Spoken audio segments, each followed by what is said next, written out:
O médico deve sempre manter o sigilo das consultas com os pacientes. Esse é um dos pontos polêmicos que envolvem a relação e pode levar o profissional a ser denunciado. Mesmo quem não gosta muito de médico, reconhece. Quando a coisa aperta, a saída é procurar o profissional. E nessa hora, a relação tem que ser baseada no respeito e na confiança. Muito importante, a relação de amizade do médico-paciente é fundamental. Porque aí você tem mais liberdade para você falar o que você realmente está sentindo. Porque às vezes você vai numa consulta em um médico e ele mal olha para a tua cara, né? Infelizmente, na rede pública é o que mais acontece. Confiança é a coisa mais importante.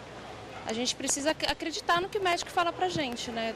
Se perder a credibilidade, eu acho que ninguém volta no médico. Absoluta confiança. O paciente tem que confiar no médico e o médico tem que ser verdadeiro, honesto, fazer tudo o que precisa e dizer tudo o que precisa. A relação médico-paciente mudou muito nos últimos anos. Hoje, principalmente pela internet, é fácil ter acesso a informações sobre doenças e tratamentos. As mudanças levaram a uma atualização do Código de Ética Médica em 2010. O texto reafirma a autonomia do paciente e diz que a decisão sobre o melhor tratamento e a responsabilidade devem ser compartilhadas. O médico ele tem que ser o mais transparente possível com o paciente, ele tem que ser honesto, ele tem que ser ético e ele tem que esclarecer o paciente e seus familiares em todos os aspectos do tratamento que aquele paciente está envolvido, dentro do contexto que aquele paciente está envolvido. O Código de Ética Médica diz que o profissional deve respeitar o paciente, fazer o melhor para ele, informar sobre o tratamento e manter o sigilo das consultas. De acordo com esse psiquiatra, a confidencialidade às vezes vira um dilema para o médico. Ele conta que uma situação difícil vivida pelo psiquiatra é quando ele identifica que um paciente tem grandes chances de cometer suicídio. Para ele, nesse caso, a decisão de manter ou não o sigilo vai depender da consciência de cada profissional. No dia a dia, e como na situação que você colocou, tem uma série de circunstâncias que terminam passando pela consciência, pela formação pessoal, seja do médico ou seja das situações. É uma situação complexa. Em qualquer caso, se o paciente estiver insatisfeito ou enfrentar algum problema com o médico, ele pode denunciar o profissional. Qualquer pessoa, a qualquer tempo, pode e até deve se referir ao Conselho Regional, que todo estado brasileiro tem, todos os estados brasileiros têm um Conselho Regional de Medicina de jurisdição estadual. E esses conselhos estão abertos e recebem formalmente as denúncias, desde que a pessoa se identifique, diga, aponte a quem ele está denunciando e qual o motivo da denúncia. E o convidado para tratar desse tema é o advogado especialista em direito do consumidor, Cristiano Fernandes. Boa tarde. Boa tarde. Bom, nesse caso, há a relação médico-paciente e também a paciente-hospital-clínica. Em ambos os casos, há direitos e deveres que devem ser cumpridos. Queria que o senhor pudesse destacar, assim, pelo menos os principais dessas relações. Na relação médico-paciente, também pode existir a relação médico-paciente e hospital ou clínica, que nesse caso a legislação brasileira coloca como solidariedade entre o médico e o hospital ou a clínica.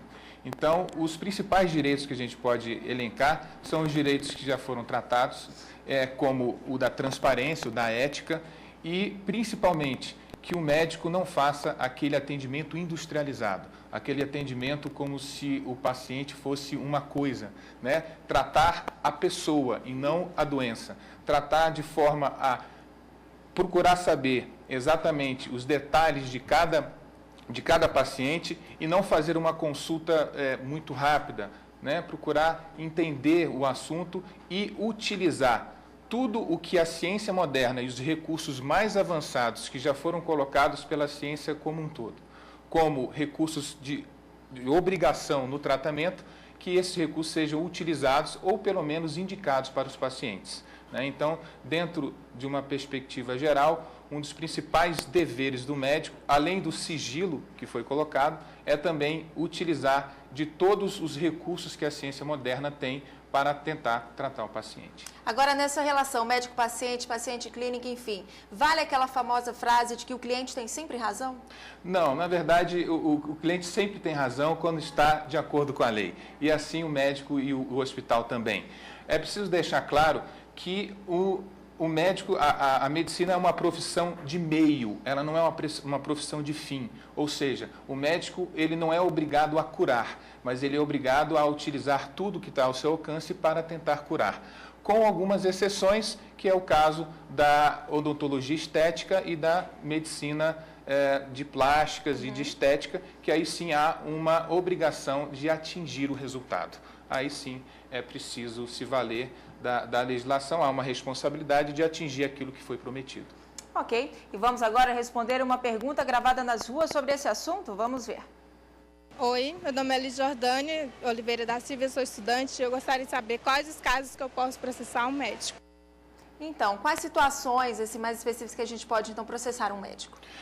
Um médico ele pode ser processado principalmente em razão da quebra do sigilo da profissão. A Constituição Federal deixa claro, e o Código de Medicina também, Código de Ética, e principalmente nos casos de erro médico, né? Quando um tratamento ele é levado de uma forma absolutamente equivocada ou quando uma cirurgia é feita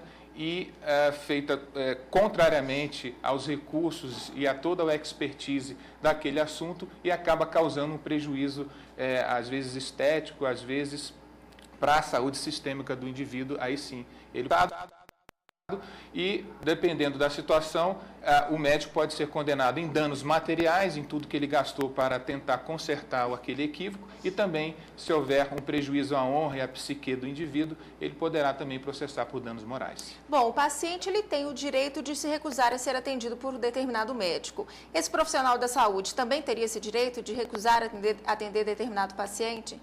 Não, o médico ele é obrigado a atender se ele se colocou na posição de atender a todos que chegassem até o seu consultório. Agora, ele não é obrigado a continuar atendendo um determinado paciente se ele for desrespeitado, por exemplo. Ok. E temos outra pergunta sobre o assunto de hoje? Vamos ver. Meu nome é Domingas Marques Rocha, no momento eu estou desempregada e gostaria de saber se no caso de uma internação de urgência o hospital pode exigir um cheque calção. Isso costuma acontecer, né? Seria uma cláusula abusiva? Sem dúvida nenhuma, o cheque calção já foi colocado como uma prática abusiva, tanto pela Justiça como os PROCONs de todo o país, e o consumidor ele não é obrigado a deixar um cheque calção. Nesse caso, se o hospital se recusar a fazer a internação de emergência, que a gente está falando de uma situação de emergência no hospital privado, e ele exigir o cheque calção, o consumidor não precisa ir até o PROCON imediatamente. Ele pode ligar, inclusive, para a polícia no 190 e buscar os seus direitos para que não haja um prejuízo maior para o paciente que precisa daquela internação urgente. Bom, doutor, agora com relação à presença de um acompanhante nas consultas ou nas cirurgias, há situações em que a presença dessa pessoa não é permitida? Sim, toda vez que o tratamento exigir que o paciente fique isolado em UTI, né, é claro que o acompanhante não será permitido, né? E dependendo do plano de saúde e da situação do hospital, ele também pode se negar a permitir o ingresso de um acompanhante, dependendo das estruturas, né, do hospital e também de colocar em risco outros pacientes que estejam na mesma sala. Aí vai depender de cada situação. Em caso de suicídio do paciente, se ele se matar no hospital, o médico responsável por ele ou a clínica, o hospital, vão responder por esse fato? Não, se ficar comprovado que não houve nenhum auxílio a esse suicídio, ou seja, que não houve uma facilitação proposital e dolosa para que seja cometido aquele suicídio, não há nenhuma responsabilidade tanto do médico e como do hospital também não seria o caso. E vamos agora a mais uma pergunta, vamos ver. Meu nome é Luiz Augusto, sou autônomo. Gostaria de saber se o médico for chamado pela justiça para depor sobre um paciente, ele pode recusar? Há essa possibilidade dele se recusar a depor sobre um paciente? A questão é um pouco delicada, porque existe, de fato, no Código de Processo Civil, no artigo 406, no 207 do Código de Processo Penal, a proibição da testemunha depor sobre fatos ou circunstâncias que sejam inerentes ao sigilo da profissão. E no caso da medicina, os médicos têm o Conselho de Ética e a Resolução 1605 de 2000 do Conselho Federal de Medicina, que proíbem a divulgação de fatos sigilosos e de apresentação, inclusive, do prontuário do paciente para terceiros. Então, tudo aquilo que for inerente ao sigilo da profissão deve ser guardado, sob pena do médico responder por danos morais, por danos materiais e ainda, como prevê a Constituição Federal no artigo 5º, inciso 10, por violação da intimidade, o que pode gerar, inclusive, uma detenção de até 1 ano do profissional, em razão do artigo 154 do Código Penal Brasileiro. Agora, voltando um pouco à questão dessa relação médico-paciente que a gente tratou no início, independentemente desse atendimento médico, ele ocorrer em consultório particular ou em hospital público, como é que é? Essa relação jurídica médico-paciente, ela vai ter sempre uma natureza contratual? É uma natureza contratual, sendo que do ponto de vista da atividade privada, um contrato privado, na atividade pública, uma relação pública contratual que vai ser levada praticamente da mesma forma. O que acontece é que, havendo um ganho na justiça, o profissional será processado e executado com a penhora dos seus bens. No caso de um hospital público, isso não acontece, a parte vai ter que submeter a via crucis do precatório. Agora, com relação, então, ao sigilo médico, como é que é? O Código de Ética Médica e o Código do Consumidor tratam da mesma forma essa questão do sigilo médico? Sim, eles não tratam absolutamente da mesma forma, mas chegam ao mesmo ponto. Ou seja, o Código do Consumidor, no artigo 6º, deixa claro que a intimidade e a vida privada não podem ser quebrados de forma alguma, como a Constituição também coloca. E o Código de Ética vem no mesmo sentido, colocando que o médico não pode dispor de todas as informações privadas que foram colocadas, nem dos detalhes que ficou sabendo através da consulta, muito menos disponibilizar para qualquer pessoa o prontuário médico. Ok, doutor, muito obrigada pela sua entrevista. Tenha uma ótima tarde. Boa tarde.